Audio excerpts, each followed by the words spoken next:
Taigi dar viena tokia spalva mūsų lėkštėje, tai tiesiog mėlyna ir violetinė. Tai jinai reikalinga mūsų smegenims ir mūsų ląstelėms. Kaip ta spalva pasireiškia mūsų lėkštėje? Tai yra tiesiog uogose, tai yra mėlynės, juodieji serbentai, gervuogės.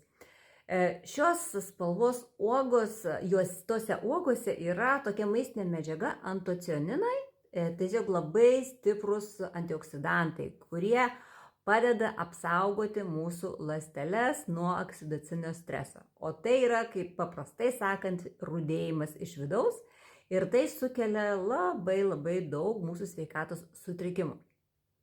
Ir tiesiog tos spalvos pagerina mūsų ir kraujotaką smegenyse, palaiko mūsų geresnę atmintį, mes geriau susikoncentruojame, nes stiprina kraujagyslės, pavyzdžiui, esant varikozei arba širdies kažkokiams kraujotakos problemams.